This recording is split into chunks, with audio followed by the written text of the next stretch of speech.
Thank you and welcome to the show this morning. The topic this morning is encouraging African American youth.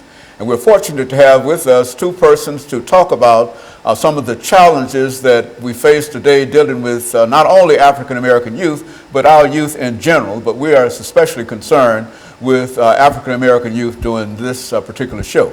And first of all, let's see if we can have you, Reverend Hayes and Brother Cool, to give us some information about your background, your education, and some of your experiences and what really brought you to us this morning. Let's start with you, Reverend Hayes, and then we'll continue with you, Brother Cool. Thank you.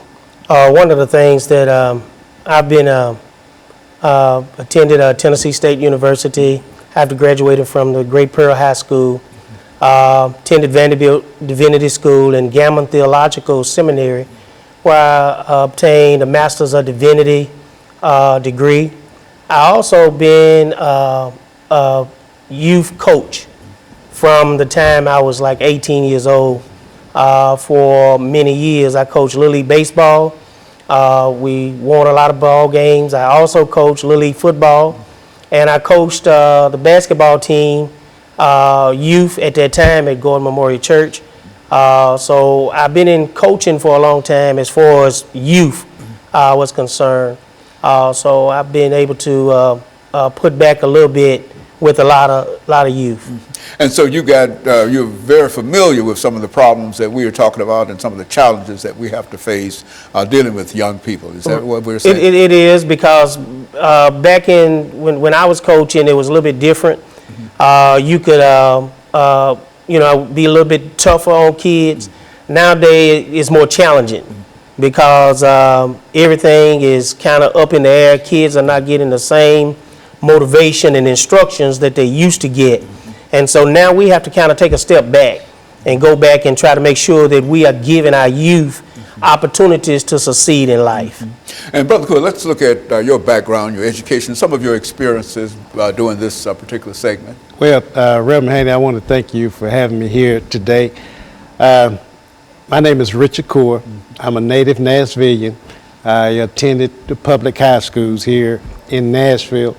Went on to get my undergraduate degree from Fisk University. Did graduate study at Tennessee State. Former teacher for 40 years in Metro Public High Schools. Was head football coach at East High School, head football coach at Whites Creek High School, and I coached various other sports.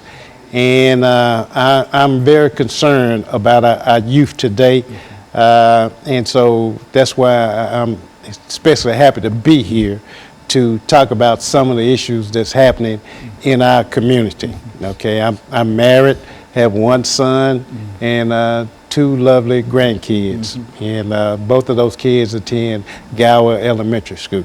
Very good. You know, Brother Hayes, I think that when we talk about the activities that the two of you have been involved in, these are activities that bring you almost in intimate contact with young people. Right. You see, not only African American youth, but young people in general, especially talking about coaching young people, and et cetera.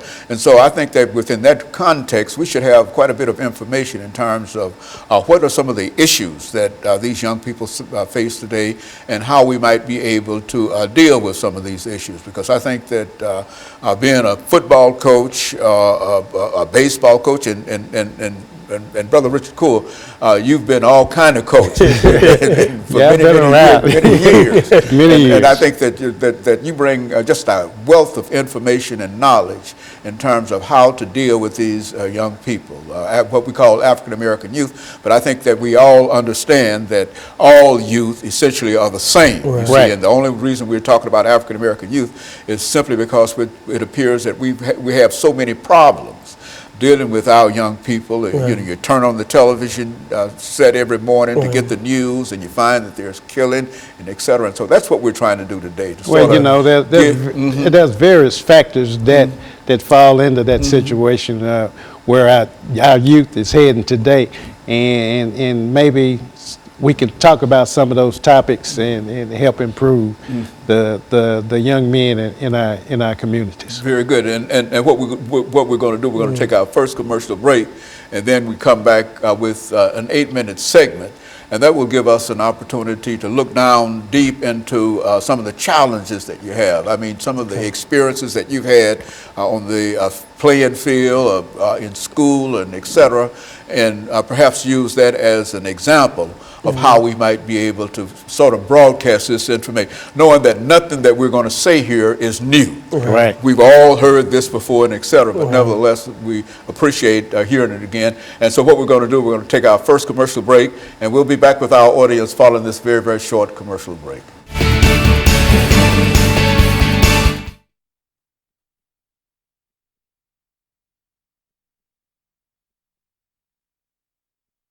At 8 minutes, and we'll come back, and we're going to start with you, Brother Coure. Okay. And the purpose here is to talk about them. Yeah. I mean, what did you do with them over at East? Yeah. You know, I mean, Right. Yeah, you know the challenges. Right. I don't have to tell you what you have to deal with. You see, and so and so then after he speaks for 2 or 3 minutes in reference to it, then Brother Hayes, you come back, and then we'll go back and let each of sort of feed off one another, and then we'll move toward that last segment, and then we'll talk about young gentlemen and et cetera. So I think that's a good way to deal with that. But basically, you know what to say about it. You know, some of the things that we have to do in order to encourage them and whatever. I think that's if we can start encouraging them to go do right and go right, and et cetera, I think that's a good start.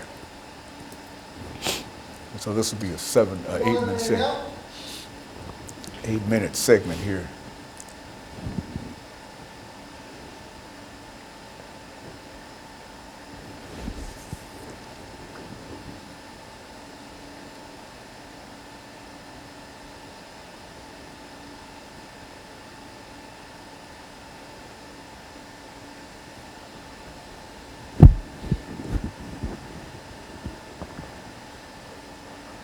Seconds.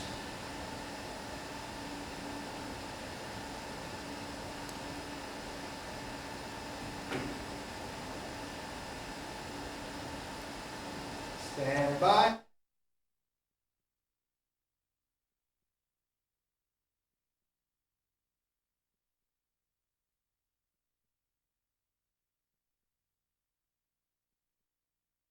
Thank you, and welcome back to the second segment of the show for today.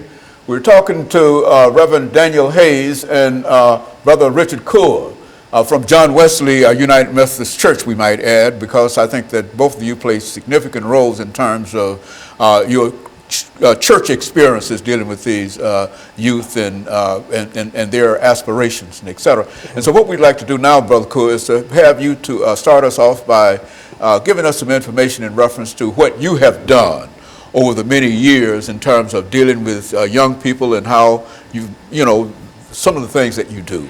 Well, first of all, I was a wellness teacher at East and Whites Creek High School, and we dealt with various type of topics about sexuality and dealing with conflict resolution and dealing with drugs and various other topics. And I've experienced firsthand how violence in our community, along with drug use, has contributed to where our young people are today. Now, there's a reason for this.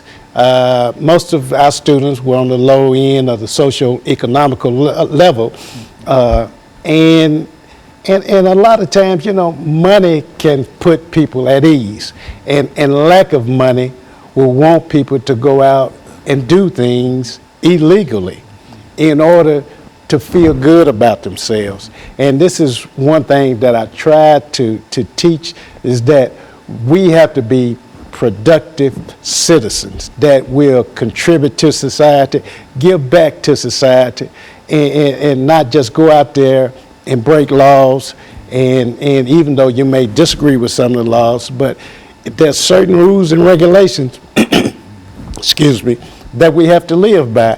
And I try to be a role model and carry myself as a head football coach and have rules and regulations for my football team and said, these rules will apply to society. Now, if you can learn to live under these rules, you should be productive as you go out and when you graduate from high school, start a family, and be a role model of your own. And so they need some kind of guidance, or somebody to lay down some rules and regulations, and you find that you can do that best within the coaching kind of situation. Yeah, definitely need guidance. And I always tell this story. We had an athletic banquet at White Creek, and we had Joe Gillum Sr., he's former coach, head coach at Tennessee State University. And he came to speak with us, and he told us that we need more men to be role models to our sons. He said, women or mothers raise their daughters to be like them. They take them shopping, they teach them how to cook and do various other things. And you don't see our fathers out with the sons in the community, you know, in the mall or going to some type of event, taking part with their sons and showing them how to be responsible, showing them that, you know, it's okay to act this certain way. You don't have to act like your friends down the street. And so we need more men to be the role models for our youth today.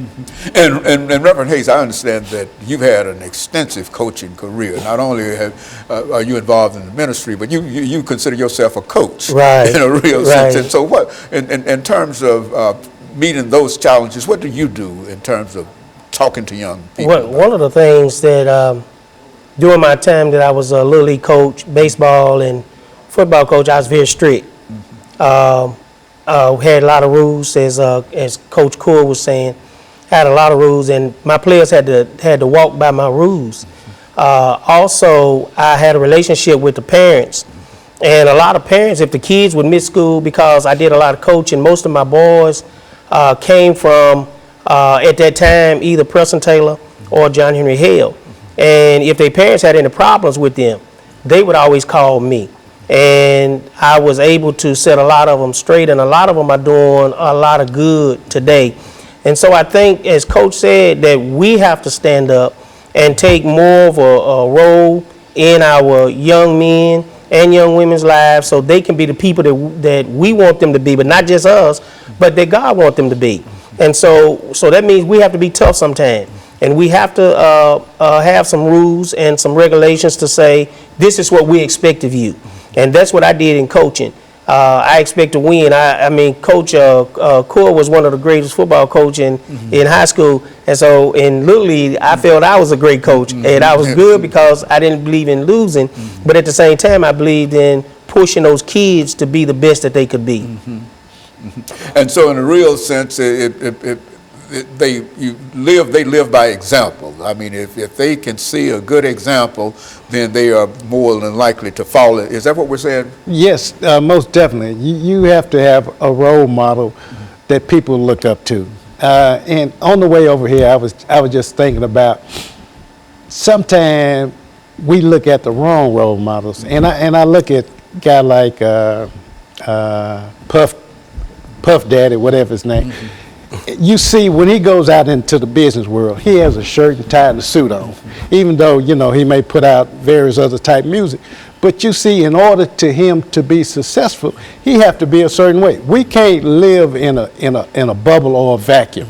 You know, we have to reach out to various aspects of our community. You just can't live here and expect you carry yourself a certain way. You know, there's sometimes that, you know, you can relax and let your guard down and hang out with your buddies, but when it's time to go out there and in the professional world, you have to be able to communicate and present yourself in a professional manner. The crunch time, is that what we're talking about for the most part? There's certain things that you have to know, and certain activities and certain actions that you have to be able to take. And you have to also be willing to go the extra mile, because kids are looking for someone to lead them. They're looking for someone to show them the right way. Or they need someone. Or they most definitely need someone.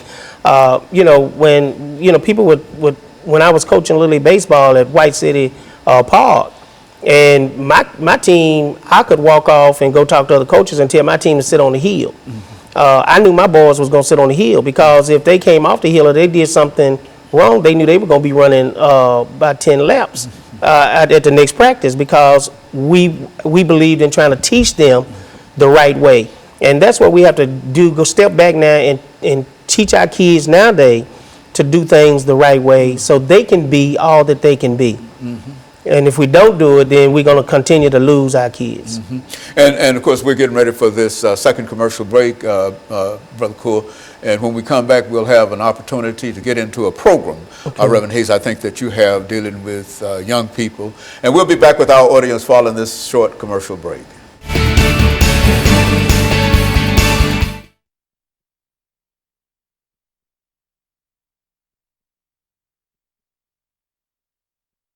What young gentlemen, and this is a 10-minute segment, so you take about 3 or 4 minutes to talk about that program itself, about how, its conception and et cetera. And then you sort of buy into that, because you also operated with this program and et cetera, sort of feed into what he has to say. And we'll sort of do that for the next 10 minutes. But this is your show, dealing with your particular program and how you want people to respond to that. If you want somebody, the people in the congregations or the greater community, et cetera, to become involved in it, lay out some information as to how they might be, get in touch with you and that kind of thing. And so I think that we'll do that. And so this is the young gentleman part of the program. As a matter of fact, I can remember we did a whole show on young gentlemen at one time, and that was a lot of excellent. That's the same program. Yes. I thought that was the same program. Yeah, just revitalized and certainly it's the same program, because it's the same problem. Right. Yes, the same problem. So this is a young gentleman. Yeah, you can just, how you started the program, and, give us a full story in reference to it, and you help him along with it, and then, so we've got 10 minutes here, back and forth here. But I think this is basically what we wanted to try to achieve with this. 30 seconds out.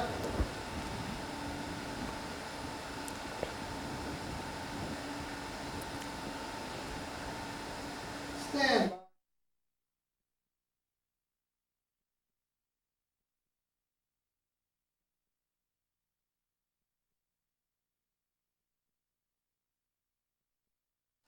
Thank you, and welcome back to the final segment of the show for today.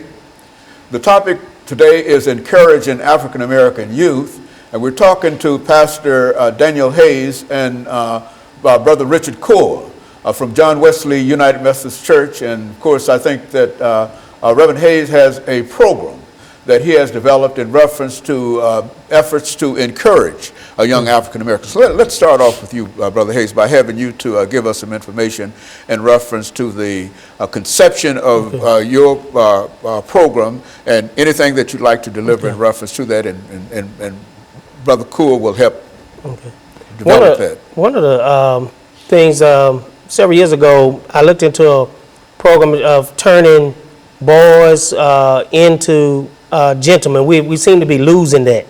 That gentleman way, yes, and making sure that our kids know the yes ma'ams and the no sirs and thank you, and know how to dress, how to pull their clothes up, how to eat with the correct silverware and things like that. So I looked at a program that I wanted to make sure that I felt that would touch our kids' life, and it is called Young Gentlemen. And this program is to turn boys into young, not just men, but gentlemen. So they would know how to carry themselves, know how to act, and know how to respond to all things in life. And I feel that it would take them a long way. I talked with Coach Coure, who is the president of the United Methodist Men at John Wesley United Methodist Church. And what better organization that can come together and embrace boys and help them to become the men that they can become.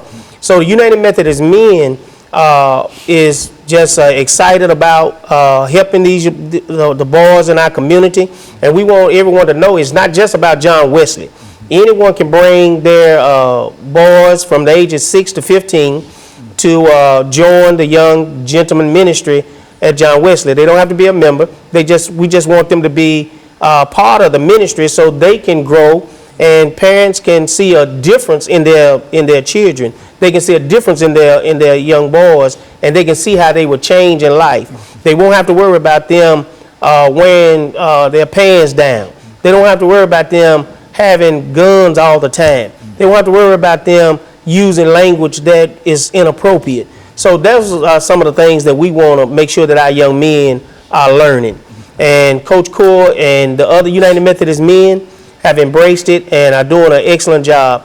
And at our last meeting, our first meeting, which was last month, we had 9 men to show up, and I just thought that was great. Mm-hmm. Very good. Brother Coure. Okay, when Pastor Hayes came to our Methodist men's meeting and presented this proposal to us, that just got me to thinking about, back several years ago during the summer, I used to work for the Mayor's Youth Patrol and Urban League. And I got thinking about, boy, what a great way that we can teach job readiness skills, because a lot of our young people do not have those skills.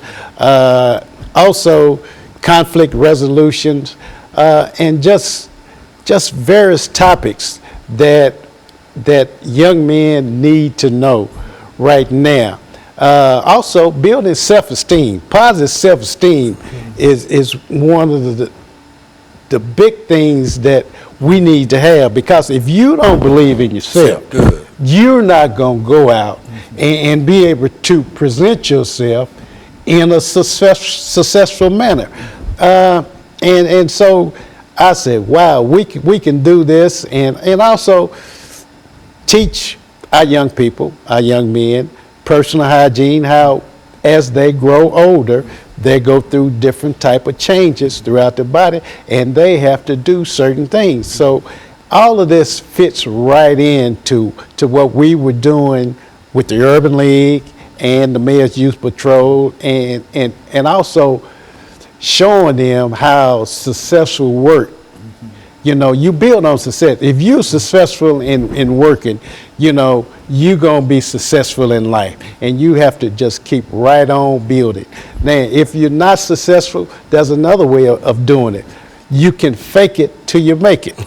You can pretend that you are successful. Just go ahead. Then finally, when pieces start falling together, and you say, boy, I did it. I did it the right way. You can go ahead and make it throughout life. Each time that we talk about this as a topic, I like to raise the question in terms of educational, not only educational, but job opportunities for many of our young people, which is to say that we have a large unemployed area of young people. And do you think that it would be cost effective in a real sense for the government, either city government, national government, or whatever, to provide some kind of jobs for some of these young people? I think that would always be great, because it teaches them as youth how to start working, and it builds a character in them that when they go out, they know that, hey, I'm becoming a man. I can work. I got to earn my way. And so, yes, it teaches them, and it embraces them to be on a workforce, not just out there doing something to make some money or to ease some money out of something else, but here they are working, earning. Here they are being respectful. Here they are saying that I am somebody and I'm doing it the right way. And it makes everybody proud when we see our kids doing it the right way, when we see them learning, when we see them earning, and when we see them saying, I can be all that I want to be and all that God wants me to be. That's what we're trying to do. And so I'm just thankful for the men at John Wesley for the effort that they're putting in this and trying to embrace our youth and want to see them become the best young men around. Well, on dealing with jobs, it's one thing that I'm looking at. is that under President Obama, he had some various policies that he wanted to get through, but because of obstruction during his presidency, he wanted to create more jobs and for the inner city infrastructure and so forth. By creating more jobs to rebuild our infrastructure and doing everything else, we'll hire more people. And also, you see that people want to cut taxes. Now, back in the 60s and 70s, we had a program called the CETA program, where various youth, if they had to fit a certain category, had summer jobs. And we got those young people from the various schools, but they don't do it anymore. And I think that's one thing that you're leading up to, is that we don't have the jobs in the black community. That's why the unemployment is very high in our community. And I think one of the things that happened is that they said the federal government didn't have any money. I remember back around in the mid-90s, we had a discussion with one of the teachers. I had a discussion with one of the teachers at Whites Creek. And he was complaining about paying too much taxes. And you know, taxes, some of the taxes that we use would go toward providing jobs for our young people. And I looked at him and I said, look, that's the last thing on my mind. I don't worry about paying taxes. I'm happy I have a job. Now, I know that some of these taxes that I pay is going to go back and help people who are less fortunate. So the amount of taxes I pay doesn't matter, and it's not hurting me anyway. They just thought the tax rate was too high. And so those type of things, you know, if we can go back and provide jobs for young people in all the communities, it's going to make a better place for everyone. That's why we say it's more cost effective to provide them a job than to send them to prison. Right. Because if you send them to prison, you know, I think they talk about $50,000 a year to house a prison, et cetera, and you could take $5,000 of that money and save a youth. You see, and so, but that's what I wanted to get across today, to have the two of you talk about some of the challenges that our youth are facing and how we might be able to encourage them. And I think both of you have laid out some good programs in reference to what can be done, things that we've done prior to this time, but now it seems that it's no longer important that we do so. Then also, we need to bring back vocation. Okay, and let me, and I think that this is about all that we have for today. And let me encourage our audience to tune in again next week for another informative edition of Comments. Thank you and good morning.